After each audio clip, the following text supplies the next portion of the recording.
بچے کی پیدائش کے بعد زیادہ خون بہنا یعنی PPH پوسٹ پارٹم ہیمریج کیا ہے؟ السلام علیکم، میں ہوں ڈاکٹر ماریا اوبیگائنی اسپیشلسٹ، اور میں آج آپ کو بتاؤں گی PPH کے بارے میں اور اس کے بارے میں جاننا کیوں ضروری ہے۔ کیا آپ کو معلوم ہے کہ ہر سال دنیا بھر میں ہزاروں مائیں بچے کی پیدائش کے بعد زیادہ خون بہنے کی وجہ سے اپنی جان گنوا دیتی ہیں؟ حالانکہ بر وقت پہچان اور علاج سے ان میں سے بہت سی اموات روکی جا سکتی ہیں۔ کیا آپ کو پتہ ہے کہ اگر 4 موتیں ہو رہی ہیں بچے کی پیدائش کے بعد تو ہر اس 4 میں سے ایک ماں کی مرنے کی وجہ PPH ہے، جو کہ اور بھی زیادہ ہو جاتی ہے ان ممالک میں جو کہ کم وسائل والے ہیں۔ تو چل جانتے ہیں کہ PPH ہے کیا۔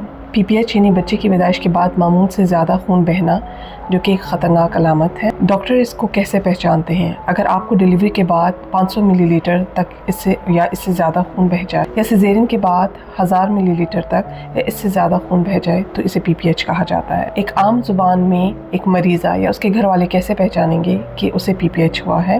یعنی کہ ایک اب نارمل خطرناک بلیڈنگ ہو رہی ہے پیدائش کے بعد۔ اگر 1 گھنٹے میں 1 پیڈ مکمل بھیگ جائے یا یہ سلسلہ جاری رہے، بڑے خون کے لوتھڑے آئیں جس میں ان کے سائز ایک ایگ یعنی انڈے کی یا بال کے سائز جو کہ گولف بال ہوتی ہے، یا پھر ایک بڑے لیمو کے سائز کے ہوں، تو اس کا مطلب ہے یہ ایک نارمل کلاتس نہیں۔ کپڑے یا بیڈ شیٹ خون سے بھیگنے شروع ہو جائے، مریضہ کو چکر، شدید کمزوری یا سانس پھولنے لگے، اور اگر اس کے چلے میں جو شروع سے جتنی بلیڈنگ تھی وہ کم ہونا شروع ہو گئی تھی اور اچانک بلیڈنگ زیادہ ہونا شروع ہو گئی ہے، اس میں بدبو آنا شروع ہو گئی ہے یا اسے بخار ہو رہے ہیں اور شدید پین ہو رہا ہے پیٹ میں، تو یہ سب علامات ہیں کہ آپ کو ڈاکٹر سے فوراً رجوع کرنے کی ضرورت ہے اور انتظار نہیں کرنا چاہیے۔ اگلی قسم میں ہم جانیں گے کہ کن خواتین میں PPH کا خطرہ زیادہ ہوتا ہے اور اس سے کیسے بچا جا سکتا ہے، اور کیا آپ بھی وہ ماں تو نہیں جو کہ PPH کے خطرے میں آ سکتی ہیں۔ کیا آپ بھی سارا کی کنڈیشن سے کبھی گزرے ہیں جیسے وہ گزرے؟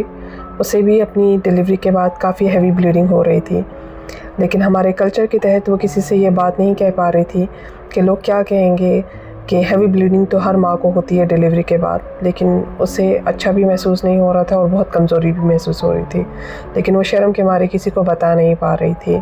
کیا آپ بھی کبھی اس کنڈیشن سے گزرے ہیں؟ ضرور بتائیے گا۔